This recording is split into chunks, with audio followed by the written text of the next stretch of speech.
Hoy, miércoles 23 de agosto, continuamos estudiando la lección número 9. Anden como Dios. El texto dice: mirad pues cómo andéis avisadamente, no como necios, mas como sabios, redimiendo el tiempo, porque los días son malos. Por tanto, no seáis imprudentes, sino entendidos de cuál sea la voluntad del Señor. Efesios 5, 15 al 17, versión 1960. Gracias, bendito Dios, por acompañarnos en este estudio hoy miércoles. Que no sea en vano la conclusión de este estudio, porque hayamos encontrado la solución a nuestros problemas en el nombre de Cristo. Amén. Para hoy miércoles, ¿cómo conseguir gangas? Hablamos ayer de despertar y hemos dicho que la exhortación de Cristo es velar y orar. No es que no durmamos, hay que dormir físicamente, pero espiritualmente es imposible dormir, porque lo único que droga al ser humano es el pecado. El pecado mantiene somnolienta a la persona. Me refiero en lo que se refiere, me refiero a lo espiritual, no a lo físico, porque el cuerpo necesita de 6 a 8 horas diarias en el ser humano para dormir. Entre 7 a 8 horas. El hombre o la mujer. No así el niño. El niño necesita 10 a 14 horas, dependiendo la edad, si son meses o si son pocos años. Pero en lo espiritual no debe haber dormición. Por eso es que nos dice: despiértate. ¿Y cómo despierta el cristiano? Hay una chispa en el ser humano que Dios respeta, que es la voluntad. Y te viene la inclinación o el deseo, la epitomía de hacer algo bueno o algo malo. Pero tú decides. Entonces, hay personas que se quedan en la cama, no se levantan. Y es el mensaje: levántate de los muertos, porque todo aquel que duerme todo aquel que no estudia la palabra de Dios, que no habla con Dios en oración, está muerto espiritualmente. ¿Por qué? Porque el cuerpo espiritual se mantiene de herramientas espirituales, que son la palabra de Dios y la oración. Velar implica estudiar la palabra de Dios. Orar implica comunicarse con Dios. Velad y orad para que no entréis. O sea, no es para que no entréis, es para que no caigamos en la tentación. Para que no caigamos, porque tanto Jesús fue tentado, como lo fue Pablo, como lo fue Pedro. Y todos somos tentados. Pero no hay pecado en la tentación, hay pecado en la caída. Como dice el Padre nuestro: no nos dejes caer en la tentación, mas líbranos del maligno. No es el mal, no, del maligno.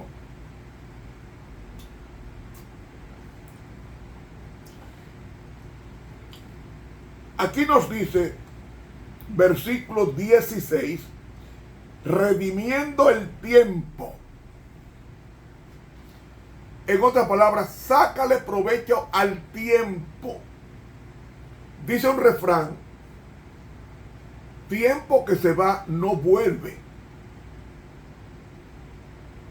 Pero la Biblia me dice que el tiempo se puede rescatar. ¿Usted no sabía eso? Sí, se puede rescatar. Que es lo único que no se puede recuperar, es el tiempo. Sin embargo, la Biblia dice que se puede rescatar. ¿Qué? ¿Rescatar qué? Rescatar el tiempo perdido en el mundo. Porque cuando una persona se entrega a Cristo, si alguno está en Cristo, nueva creación, no criatura, no, nueva creación. Así como Dios hizo a Adán una nueva creación. Así Dios hace al ser humano cuando se arrepiente y lo convierte. Es una nueva creación. Y al ser una nueva creación, para Dios no cuenta el tiempo pasado. Las cosas viejas pasaron, y aquí todas son hechas nuevas.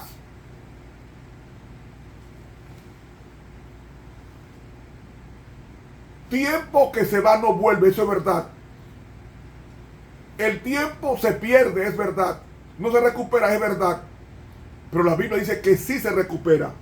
Dice redimiendo el tiempo. En el griego dice comprando el tiempo. Usted puede comprarlo. ¿Cómo?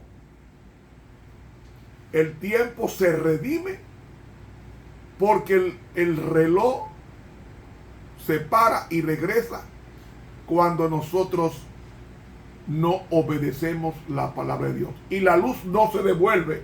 La luz va en proyección hacia adelante. Como el día, como la luz de la aurora que va creciendo hasta que el día es perfecto y el lucero de la mañana sale en nuestros corazones. Hermanos, si usted pasó 50 años pecando, 60, 70 años, le llegó el evangelio, a partir de ahí es que cuenta para Dios. Desde su conversión, las cosas viejas pasaron. Entonces hay que redimir, hay que comprar el tiempo. Y el tiempo se compra cuando aceptamos a Cristo. Él nos hace recuperar el tiempo mediante el ejercicio de su voluntad en nuestras vidas.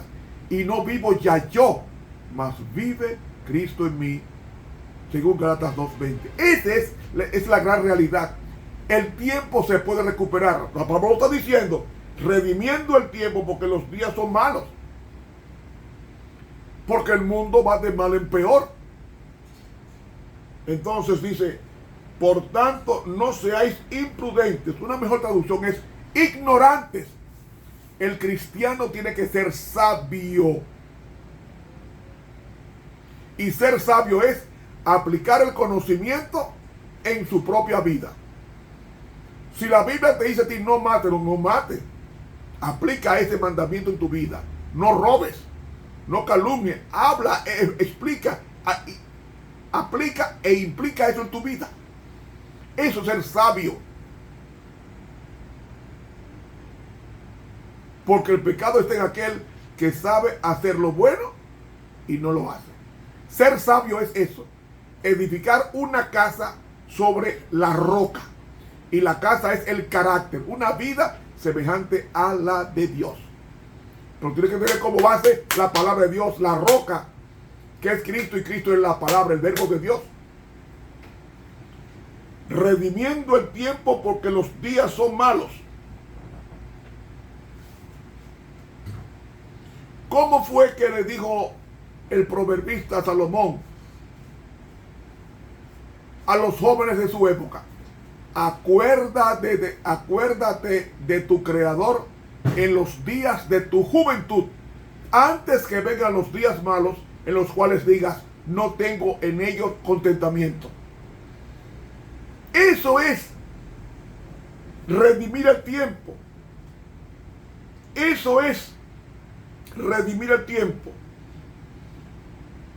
Aprovechando ahora que estoy joven, o aprovechando ahora que puedo leer, aprovechando ahora que tengo fuerza, de temprano inclinarme a lo bueno con la palabra de Dios. Cuando yo era joven, me pasaba estudiando la Biblia 14 horas, 16 horas, 8 horas, 3 horas. Ahora por la cantidad de cosas me paso menos, 1 hora, 2 horas, investigación, 3 horas.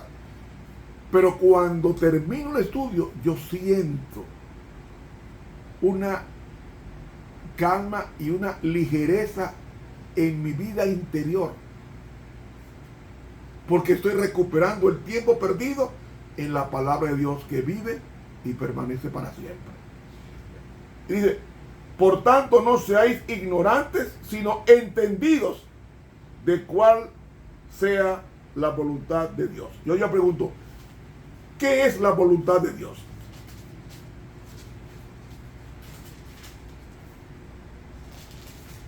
Juan 7,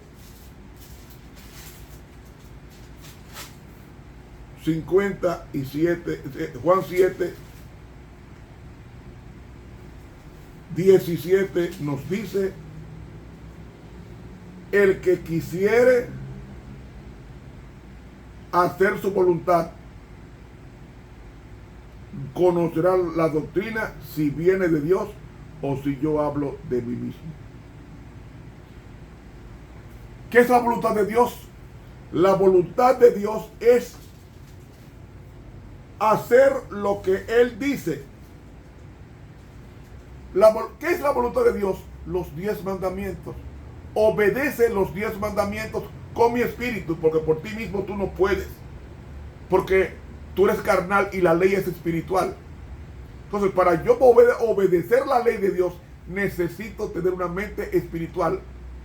Y para tener la mente espiritual, como leí ayer, dice que cuando estamos unidos con Cristo, tenemos la mente de Cristo.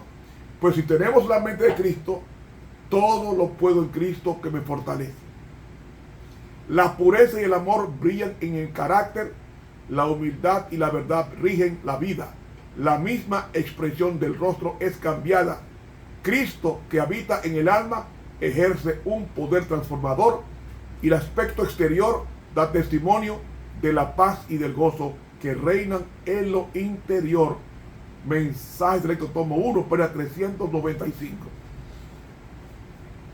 Por eso que el apóstol Pablo dice: hay que entender cuál es la voluntad del Señor. Cuando Cristo estuvo en el Getsemaní, ¿cómo fue que Jesús dijo: Padre, pase de mí esta copa de amargura? Que eran las 7 plagas de Apocalipsis 16. Era la copa que Cristo su cuerpo no quería aceptar. Pero dice la Biblia: mas no se haga mi voluntad, sino tu voluntad. Eso es, mi cuerpo no quiere, pero mi cuerpo quiere, pero mi cuerpo no quiere, pero yo quiero. Hermanos, hay veces que yo me levanto, o hay veces que yo despierto, y me viene el deseo de orar.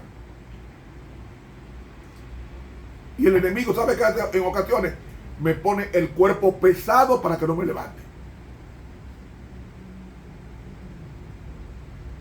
Yo tengo como norma en mi casa, en mi vida, que cuando me acuesto a dormir, yo pongo un sermón.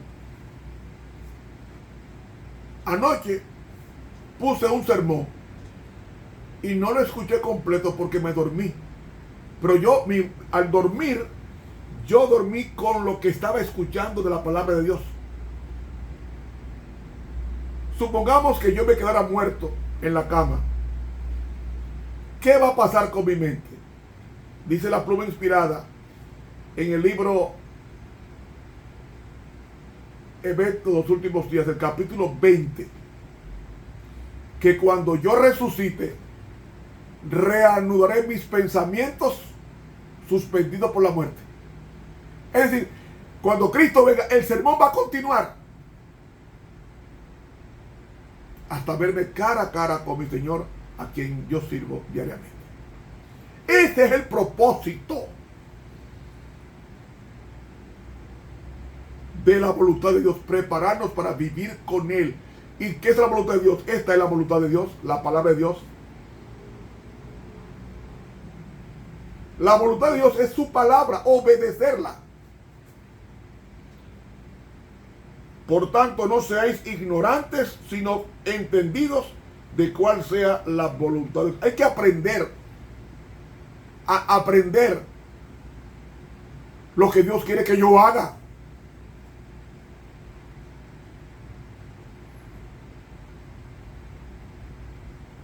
Antes que los hombres puedan ser verdaderamente sabios, deben entender que depende de Dios y deben estar llenos de su sabiduría. Dios es la fuente tanto del poder intelectual como del espiritual. Consejos para los maestros, página 64. Hermanos, si queremos ser sabios, si queremos estar despiertos, si queremos rescatar el tiempo, debemos tener eso en mente. Buscar a Cristo, estudiar su palabra, buscarlo en oración día y noche, y Él se manifestará a los que le busquen. Mis hermanos, que Dios nos bendiga y nos guarde. Mañana jueves estudiaremos